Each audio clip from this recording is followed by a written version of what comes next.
Hello students, welcome to my YouTube channel Eklavya official.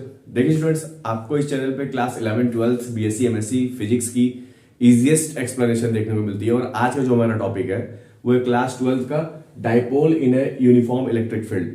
तो ये जो हमारा टॉपिक है इसको हम कैसे सॉल्व करेंगे, कैसे इसका डेरिवेशन करेंगे, ये देखते हैं। देखिए, मान लेते हैं कि जो डाइपोल हमारा है प्लस एंड माइनस, ये जो डाइपोल आपको दिखाई दे रहा है ये एक्सटर्नल इलेक्ट्रिक फील्ड में रखा गया है।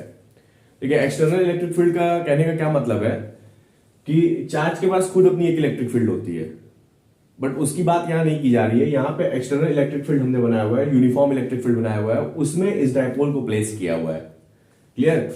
अब इसको डेरिवेट करने के लिए हमें क्या एज्यूम करना पड़ेगा कि जो हमारा ये दो चार्ज हमारे, ये माइनस और ये प्लस, तो यहां पे हम बना देते हैं ये प्लस क्यू चार्ज है और ये माइनस क्यू चार्ज है। तो प्लस क्यू चार्ज और माइनस क्यू चार्ज के बीच में जो इलेक्ट्रिक डाइपोल मोमेंट होता है उसका डायरेक्शन क्या होता है, हमेशा माइनस चार्ज से प्लस चार्ज की ओर होता है। तो माइनस चार्ज से प्लस चार्ज की ओर जो है इसका डायरेक्शन होगा किसका, इलेक्ट्रिक डाइपोल मोमेंट का direction minus two plus charge की ओर होता है। और सपोज करते हैं कि ये जो डाइपोल है, जो इलेक्ट्रिक डाइपोल मोमेंट का डायरेक्शन है और ये इलेक्ट्रिक फील्ड का डायरेक्शन है, उसके बीच का जो एंगल है वो थीटा है। क्लियर। अब इस प्लस चार्ज क्यू के ऊपर और इस माइनस चार्ज क्यू के ऊपर फोर्स एक्ट करती है। तो एक्सटर्नल इलेक्ट्रिक फील्ड में रखे हुए चार्ज के ऊपर कितनी फोर्स एक्ट करती है, तो चार्ज जब इलेक्ट्रिक फील्ड में प्लेस की जाती है तो उस सिंगल चार्ज के ऊपर जितनी फोर्स एक्ट करती है उसकी जो वैल्यू होती है F is equal to QE होती है। क्लियर। अब ये जो F is equal to QE है ये प्लस चार्ज के लिए है, मींस इलेक्ट्रिक फील्ड का डायरेक्शन। तो जिस डायरेक्शन ये प्लस चार्ज है तो F is equal to QE, और अगर निगेटिव चार्ज हमारा है तो बस उसका डायरेक्शन अपोजिट हो जाता है, F is equal to minus QE हो जाएगा। डायरेक्शन अपोजिट होने का मतलब क्योंकि माइनस क्यू चार्ज है और ये प्लस क्यू चार्ज है, तो प्लस क्यू चार्ज का डायरेक्शन हमेशा इलेक्ट्रिक फील्ड के डायरेक्शन में होता है और माइनस क्यू चार्ज का डायरेक्शन इलेक्ट्रिक फील्ड के डायरेक्शन के जस्ट अपोजिट डायरेक्शन में होता है। तो जो हमारा प्लस क्यू चार्ज है उसके ऊपर जो एक्ट कर रही होगी फोर्स वो F is equal to QE के इक्वल टू के बराबर होगी, और जो माइनस चार्ज क्यू पे एक्ट कर रही है हमारी फोर्स वो F is equal to minus QE के बराबर में होगी। क्लियर। अब ये जो हमारा पार्ट है यहां पे जहां पे हमने थीटा कंसीडर किया है, तो ये माइनस क्यू और ये प्लस क्यू, दो डाइपोल के बीच की जो दूरी होती है उसको हम 2a कंसीडर करके चल रहे हैं, 2a कंसीडर करके चल रहे हैं इसको। तो इसके ऊपर प्लस चार्ज के ऊपर जो फोर्स एक्ट करेगी, जो इसका डायरेक्शन होगा वो कहां होगा, तो यूनिफॉर्म इलेक्ट्रिक फील्ड के डायरेक्शन में ही प्लस चार्ज क्यू का डायरेक्शन होता है।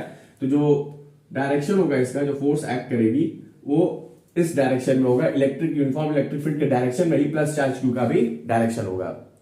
और जो हमारा माइनस क्यू चार्ज है उसका डायरेक्शन कहां होगा, जस्ट इलेक्ट्रिक फील्ड के डायरेक्शन के अपोजिट डायरेक्शन में होता है। तो हम इसको ऐसे बनाएंगे, है ना। अब ये जो हमारे डायरेक्शंस बनाए गए हैं इसमें टोटल फोर्स कितना लगता है, कई बार एग्जाम में आपको पूछा है कि इसके ऊपर एक्ट करने वाला टोटल फोर्स कितना होगा। तो आप ये देख सकते हैं कि जो फोर्स हमारी एक्ट कर रही है दोनों फोर्स हमारी इक्वल है, बस चार्ज का डायरेक्शन अपोजिट है। तो दोनों फोर्सेस हमारी इक्वल है लेकिन जो डायरेक्शन है वो अपोजिट है। Forces are equal and direction are opposite, तो दोनों का जो नेट फोर्स निकल करके आता है वो 0 के बराबर आता है, ये हमेशा याद रखना है। तो जो हमारा एफ नेट आएगा वो हमेशा 0 के बराबर आता है। क्लियर। कई बार एग्जाम में पूछा भी है, इसको ध्यान में रखेंगे। और जब ये फोर्स प्लस क्यू चार्ज का बाहर की तरफ और माइनस क्यू चार्ज का अंदर की तरफ लगाएगा, मींस दोनों फोर्स आपस में अपोजिटली वर्क करेंगे, तो इस डाइपोल को ये घुमाना स्टार्ट कर देगा, रोटेट करना स्टार्ट कर देगा। तो जो फोर्स रोटेटिंग इफेक्ट में लगता है, जो फोर्स रोटेटिंग बॉडी में लगता है उसको वो भी फोर्स ही होता है, बस उसका नाम बदल जाता है, उसको हम कहते हैं टॉर्क। ठीक है। तो यहां पे जो फोर्स एक्ट करेगा, ये फोर्स और ये फोर्स, तो इसको ये घुमाना चाहेगा, इसको घुमाना चाहेगा। क्योंकि दोनों फोर्स ऐसे काम कर रहे हैं। ऐसे जब फोर्स काम कर रहे हैं तो इसको डायपोल को घुमाना चाहेंगे, तो जब रोटेटिंग बॉडी में जो फोर्स लगता है वो भी फोर्स ही होता है, उसको हम कहते हैं टॉर्क। तो टॉर्क जो होता है हमारा, उसका फॉर्मूला क्या होता है, फोर्स इनटू परपेंडिकुलर डिस्टेंस, ये फॉर्मूला होता है टॉर्क का। ठीक है, ये फॉर्मूला होता है किसका, टॉर्क का फॉर्मूला होता है। तो फोर्स को तो हम एफ ही रखते हैं यहाँ पे, tau is equal to F into perpendicular distance को हम एक्स मान लेते हैं। तो जो परपेंडिकुलर डिस्टेंस है, तो यहां पे हम परपेंडिकुलर डिस्टेंस के थ्रू ही इसकी वैल्यू, इसका फॉर्मूला हम निकालेंगे। ठीक है, तो ये जो फॉर्मूला हम निकालेंगे, तो एक परपेंडिकुलर डिस्टेंस हमको ड्रॉ करनी पड़ेगी। उस डिस्टेंस को हम क्या, परपेंडिकुलर डिस्टेंस को क्या मान रहे हैं, एक्स मान रहे हैं, उसको लेकर के हम चल रहे हैं। तो एक परपेंडिकुलर डिस्टेंस यहां से ड्रॉ किया जाए इस तरीके से। ये हमने परपेंडिकुलर डिस्टेंस, ये जो परपेंडिकुलर डिस्टेंस है ड्रॉ की, इसको मैं डॉटेड लाइन से बना देता हूं। ठीक है, तो ये जो परपेंडिकुलर डिस्टेंस है इसको हम कह रहे हैं एक्स। ठीक है, अब ये देखिए, ये जो हमारी थीटा एंगल है और ये वाली जो लाइन ऑफ एक्शन, ये लाइन ऑफ एक्शन देख रहे हैं और ये लाइन ऑफ एक्शन देख रहे हैं। तो दो ये प्रॉपर्टी हमने पढ़ी होगी कि अगर ये थीटा है तो ये भी थीटा होता है, ये दोनों करस्पॉन्डिंग एंगल्स होते हैं, है ना। तो अगर ये थीटा है तो यहां से पास होने वाला इलेक्ट्रिक फील्ड, ये लाइन ऑफ एक्शन में पास होने वाला इलेक्ट्रिक फील्ड जो होगा, इसकी एंगल भी क्या होगी, थीटा होगी, है ना। अब हमें x की वैल्यू निकाल करके यहां पुट करनी है। फोर्स की वैल्यू हमें पहले से पता है, क्यू के इक्वल टू है ना।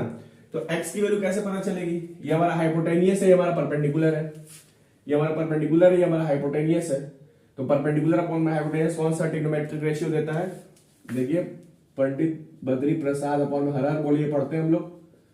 तो परपेंडिकुलर अपॉन हाइपोटेनियस, तो ये क्या, कौन सा फंक्शन देता है, साइन थीटा, साइन देता है, साइन फंक्शन। तो अगर साइन थीटा की वैल्यू निकाला जाए तो क्या हो जाएगा, perpendicular x upon hypotenuse, this is 2a। तो अगर x की वैल्यू यहां से निकाले तो x is equal to 2a sine theta हो जाएगा। तो x की वैल्यू तो हमारी निकल गई 2a साइन थीटा। तो यहां पे इसको उठा के पुट करते हैं और f की वैल्यू हमें पहले से पता है, यहां पुट करेंगे। तो tau is equal to f की वैल्यू QE है इंटू एक्स की value 2a sine theta, 2a sine theta. तो Q इंटू 2a, देखिए जो Q इंटू 2a होता है, इसको हम ऐसे कर देते हैं, Q इंटू 2a होता है वो इलेक्ट्रिक डाइपोल मोमेंट के बराबर होता है। ये पिछले क्लासेस में, लेक्चर्स में पढ़ा चुका हूं, आप देख सकते हैं वीडियोस। ठीक है, तो Q इंटू 2a को हम कहते हैं टाउ बराबर P, और Q इंटू 2a को P लिख दिया, E साइन थीटा हो जाएगा। एक फॉर्मूला तो ये तैयार हो गया। अगर इसी को हम क्रॉस प्रोडक्ट में लिखें तो टाउ बराबर P क्रॉस E हम इस तरीके से रिप्रेजेंट करते हैं। तो दोनों फॉर्मूला इंपॉर्टेंट है, दोनों फॉर्मूला आपके इसमें न्यूमेरिकल्स आते हैं, छोटे क्वेश्चंस में आते हैं। तो आपको याद रखना है कि जब आई कैप, जे कैप, के कैप के फॉर्म में जब क्वेश्चंस पूछेंगे तो टाउ, वेक्टर टाउ बराबर वेक्टर P क्रॉस E, ये वाला फॉर्मूला लगाएंगे। और जब मैग्नीट्यूड के फॉर्म में, अगर क्वेश्चंस में मैग्नीट्यूड के फॉर्म में वैल्यूज दिए हुए हैं तो ये फॉर्मूला लगा देंगे, tau equal to P sine theta, ये वाला लगाएंगे हम। तो इसी में थोड़ा सा स्पेशल केसेस के बारे में बात करते हैं कि जब फोर्स इस तरीके से काम करेगा, जब इस तरीके से वर्क करेगा फोर्स, तो ये डाइपोल जो होगा, ये डाइपोल किधर जाना चाहेगा, ये इलेक्ट्रिक फील्ड के साइड में जाना चाहेगा। तो एक टाइम ऐसा आएगा कि ये डाइपोल इलेक्ट्रिक फील्ड के जस्ट ओवरलैपिंग स्टेज में होगा। उस समय क्या होगा, जब डाइपोल इस तरीके से क्लॉकवाइज डायरेक्शन में घूमेगा तो थीटा की वैल्यू घटती जाएगी। जब थीटा की वैल्यू घटेगी तो एक टाइम ऐसा आएगा कि थीटा की वैल्यू क्या हो जाएगी, 0 हो जाएगी। तो अगर देखा जाए स्पेशल केसेस में, स्पेशल केस की अगर हम बात करें तो थीटा की वैल्यू अगर 0 पुट करते हैं, इसमें थीटा की वैल्यू 0 पुट कीजिए तो साइन 0 की वैल्यू 0 होती है, तो टाउ क्या हो जाएगा हमारा 0। और जैसे ही टाउ हमारा 0 होगा, ये कौन सा स्टेट को फॉलो करता है, इक्विलिब्रियम, इक्विलिब्रियम स्टेट को ये फॉलो करता है। उसके बाद दूसरा क्या होगा, तो जब ये घूम करके इलेक्ट्रिक फील्ड के डायरेक्शन में आएगा तो इलेक्ट्रिक फील्ड का डायरेक्शन और डायपोल, ये प्लस चार्ज का डायरेक्शन, दोनों एक ही डायरेक्शन में होगा। दूसरा जो केस है हमारा, दूसरा केस ये है कि ये हमारा डाइपोल का, इलेक्ट्रिक डाइपोल मोमेंट का डायरेक्शन और इलेक्ट्रिक फील्ड का डायरेक्शन जस्ट अपोजिट हो जाए। मतलब ये घूम करके ऐसे आ जाए, पहले क्या था, पहले ऐसे था, अब ये घूम करके ऐसे आ जाएगा। तो जब ये घूम करके ऐसे आएगा तो थीटा की वैल्यू क्या हो जाएगी, 180। तो अगर थीटा की वैल्यू यहाँ पे 180 लिखे तो भी आप 180 की वैल्यू अगर 180 डिग्री यहां पे पुट करते हैं थीटा की जगह पे, तो टाउ क्या हो जाएगा, अगेन 0 हो जाएगा। ये भी कौन सा स्टेज है, इक्विलिब्रियम स्टेज, ये भी इक्विलिब्रियम स्टेज। बट ध्यान यहां पे ये देना है कि जो ये डाइपोल ऐसे घूमते हुए नीचे की तरफ आ रहा है, एक टाइम ऐसे आएगा कि ये डाइपोल इलेक्ट्रिक फील्ड के डायरेक्शन में हो जाएगा, मतलब इलेक्ट्रिक डाइपोल मोमेंट ये वाला डायरेक्शन और इलेक्ट्रिक फील्ड का डायरेक्शन सेम होगा। ऐसे इक्विलिब्रियम को हम कहते हैं स्टेबल इक्विलिब्रियम। तो ये इक्विलिब्रियम जो हो जाएगा स्टेबल हो जाएगा, क्लियर। और जो हमारा थीटा इक्वल टू 180 डिग्री है, मींस इलेक्ट्रिक डाइपोल मोमेंट और इलेक्ट्रिक फील्ड का डायरेक्शन जस्ट अपोजिट हो जाएगा। इलेक्ट्रिक डाइपोल मोमेंट का डायरेक्शन इधर और इलेक्ट्रिक फील्ड का डायरेक्शन जस्ट इधर हो जाएगा, तो वो थीटा क्या हो जाएगा 180 डिग्री। और वो थीटा 180 डिग्री पे भी जो टॉर्क की वैल्यू 0 आएगी, वो भी इक्विलिब्रियम स्टेट में होगा। बट इस बार इसको हम क्या बोलेंगे, अनस्टेबल इक्विलिब्रियम बोलेंगे। और ये जो हमारा कंडीशन है, ये एग्जाम के पॉइंट ऑफ व्यू से काफी इंपॉर्टेंट कंडीशन है, और ये एग्जाम में आपको लिख के जरूर आना है अगर ये question dipole uniform electric field पूछता है तो। उम्मीद करूंगा आज की क्लास समझ में आया होगा students. Thank you so much.